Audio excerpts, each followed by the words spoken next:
This is the classic fairy tale story of Rapunzel. It is brought to you by Stories to Grow By. Part 1. The Carpenter and His Wife. Once upon a time, there lived a carpenter and his wife. More than anything, they wanted a child of their own. At long last, their wish came true. The wife was going to have a baby. From the second-floor window of their small house, the wife could see into the garden next door. Such fine, fresh rows of plants and flowers there were! But no one dared to go over the garden wall to see them up close, for the garden belonged to a witch. One day the wife was looking down at the garden from her window. How fresh-looking were those big green heads of lettuce! "It is just what I need to eat," said the wife to her husband. "You must go and get me some."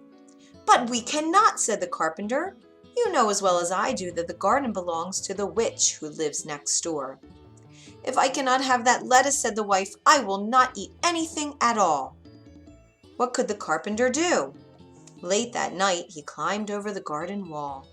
With very quiet steps he took one green head of lettuce. With more quiet steps he went back over the garden wall. His wife ate up the lettuce right away, but eating the lettuce only made her want more. If she could not have more lettuce, she said, there was nothing she would eat at all. So the next night the carpenter climbed back over the garden wall. He picked up one more head of lettuce. All at once came a high, loud voice. "Stop! What do you think you are doing?" I'm getting lettuce for my wife," said the carpenter. "You thief!" yelled the witch. "You will pay for this." "Please," said the carpenter, "my wife is going to have a baby. She saw your lettuce and wanted it so very much."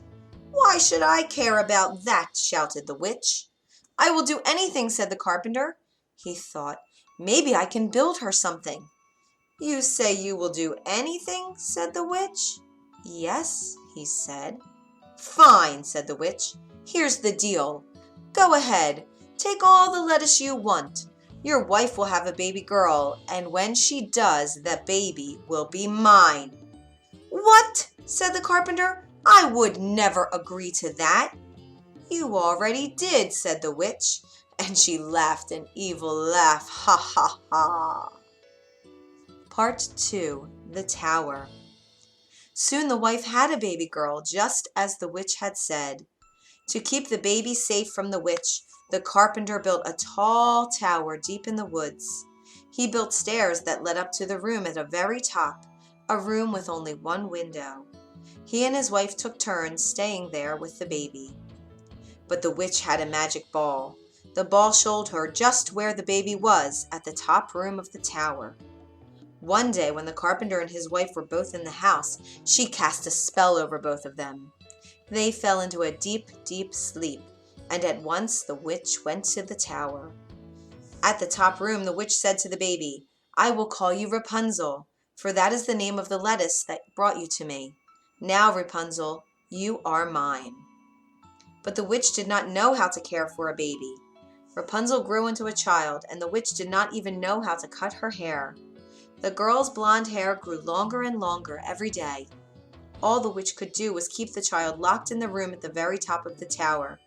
She told the girl that the world was a very bad place, and that was why she could not leave the tower. As she grew up, many times Rapunzel said to the witch, "There is nothing here for me to do. Why must I stay in this tower all the time?" And the witch shouted back, "I already told you so many times. The world is a very bad place.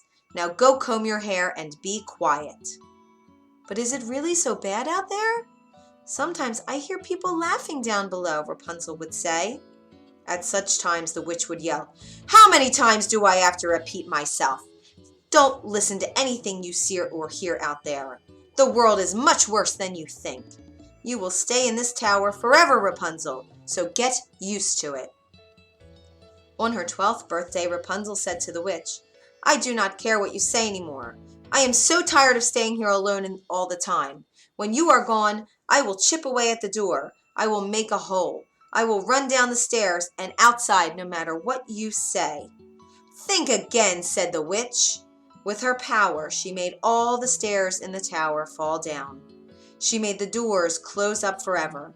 Now there was no way for Rapunzel to escape. Part 3. The Singing Voice.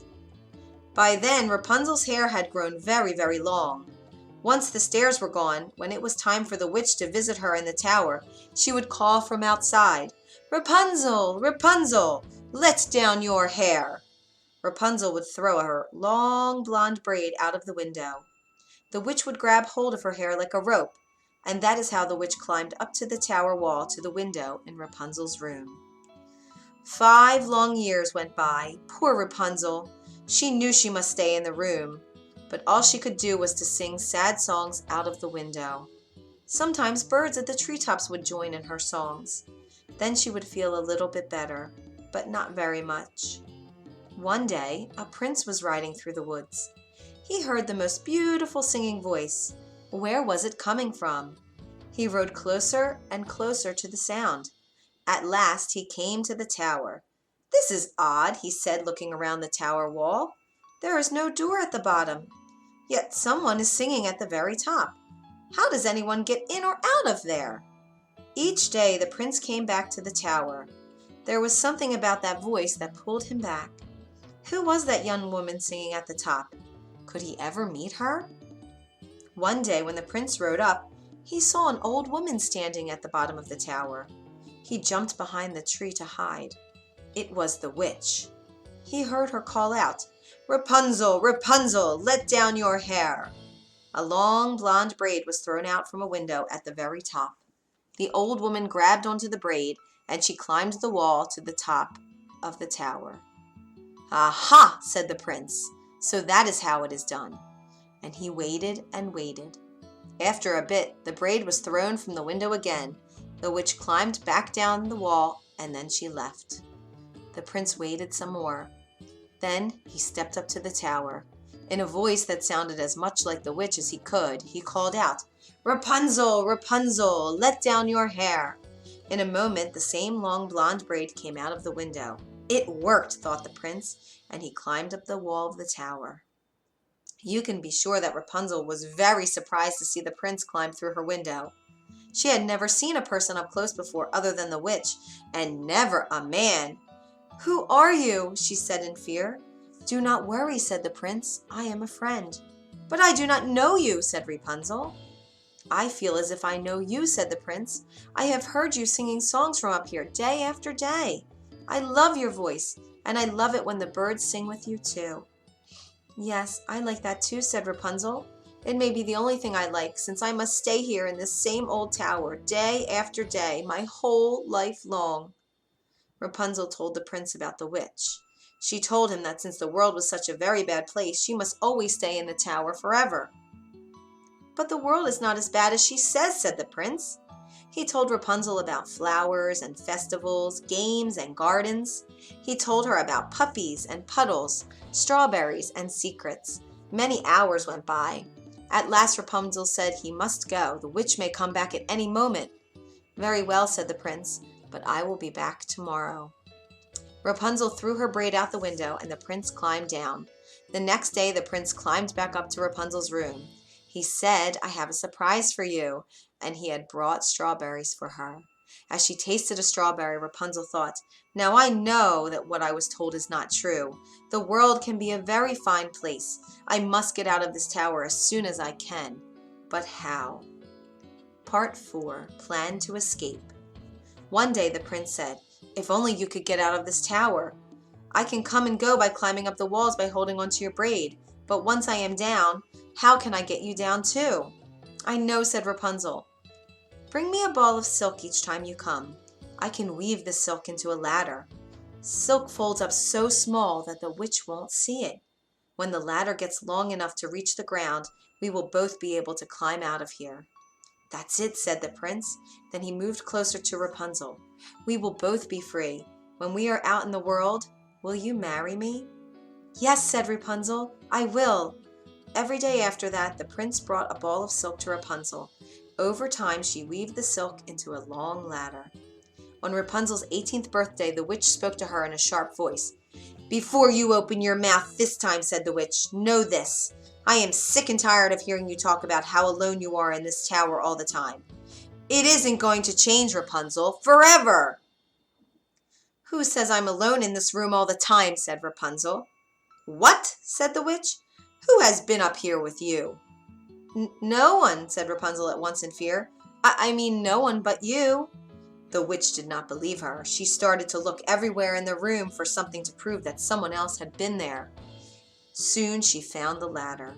She held it up high in the air. She yelled, "What is the meaning of this?" "My friend the prince brought me the silk," said Rapunzel. "You will never see this prince again," yelled the witch. She took out a knife, snip, snap, and Rapunzel's lovely braid was cut off. Holding the braid in one hand, the witch laughed an evil laugh. Ha! With a stroke of her magic, Rapunzel was cast away to a faraway desert. Then the witch stayed in the tower room. She knew that soon the prince would come back. Part 5. The Last Climb. The witch did not have to wait long. Soon the prince was calling at the bottom of the tower in a voice that was supposed to sound like her own. "Rapunzel, Rapunzel, let down your hair." So that is how he did it, thought the witch.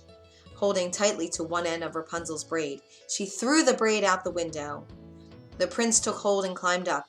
When he got to the window, he was much surprised to see the witch. "Where is Rapunzel?" he called out. "What have you done with her?" "You will never see your Rapunzel again," yelled the witch. The witch pushed the prince so hard that he lost hold of the window. Down, down he fell. The prince landed on some bushes below. That helped with the fall, but the bushes had very sharp thorns. Some of the thorns went into his eyes, and our poor prince was blind. Part 6. The Desert. For 2 years the poor blind prince wandered the world looking for Rapunzel.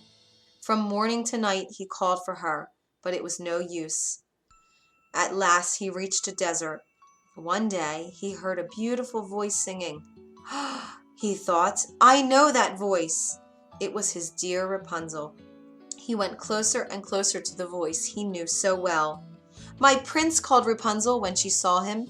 The two of them hugged tight. 2 tears of joy fell into the eyes of the prince, and all at once he could see again. And what happened next? Well, I'm sure you can guess. The prince and Rapunzel went back to the kingdom where the prince lived. They were married as soon as they could. The prince became king of the land and Rapunzel became queen, and the two of them lived happily ever after. The end. If you enjoyed this classic tale, you can find more at storiestogrowby.org.